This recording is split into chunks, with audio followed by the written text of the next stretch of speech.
సామాన్యుడిగా ఈ రోజు మనందరం మాట్లాడుకోవాల్సిన విషయం ఏంటంటే ఒక కస్టోడియన్ ఉండాలి స్పీకర్ అనేవారు, సంరక్షకుడిగా. సభాపతి గారు ఒక మంచి ఆలోచనతోటి సభ సజావుగా జరిగేటట్టు అందరికీ అవకాశం ఇచ్చి ప్రభుత్వాన్ని ప్రశ్నించే విధంగా ఒక గొప్ప ప్లాట్ఫామ్ మన రాజ్యాంగంలో పెద్దలు క్రియేట్ చేశారు మనకి శాసనసభ. అటువంటి పరిస్థితుల నుంచి మనం ఈరోజు దిగజారిపోయాం. శాసనసభ సమావేశాలంటే అధికార యంత్రాంగం అప్రమత్తంగా ఉంటారు.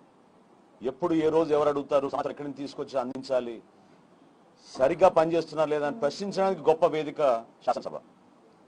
ముఖ్యమంత్రి గారు కూడా ఆలోచించాలి, సభాపతి గారు కూడా ఆలోచించాలి. ప్రతిపక్ష నేతకి మన రాజ్యాంగంలో కానివ్వండి, మనకున్న పార్లమెంటరీ ప్రొసీజర్ కానివ్వండి, సమాన స్థానం కల్పించారు. ఆ విధంగా మనం పనిచేసుకుంటూ గౌరవించుకుంటూ ప్రజాస్వామ్యాన్ని నిలబెట్టుకోవాలి. కానీ శాసనసభ సమావేశాలు కేవలం కక్షలు తీర్చుకోవడానికో రాజకీయమైన అంశాలకో ఉపయోగించుకుంటే ప్రజానికి మనం ఉపయోగించినట్టు కాదు.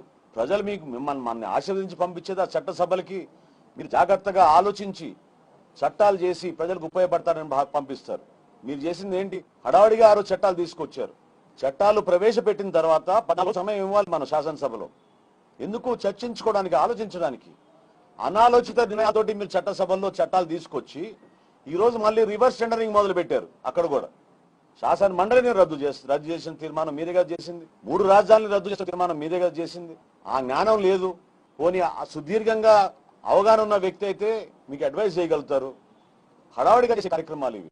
అమరావతి రైతులు పడుతున్న ఇబ్బందుల గురించి పెద్ద మనసుతో వాళ్ళు మన రాష్ట్రానికి మంచి రాజధాని కావాలని ఇచ్చిన త్యాగంతో ఇచ్చిన మండలాల్ని ఎందుకు మీరు కించపరిచి మాట్లాడారు? గతంలో కేవలం హైకోర్టులో రేపో మాపో తీర్పు వస్తుందేమో అన్న ఆలోచనతోటి, టెక్నికల్ గ్రౌండ్స్ తోటి ఈరోజు మీరు ఉపసంహరించుకున్నారు.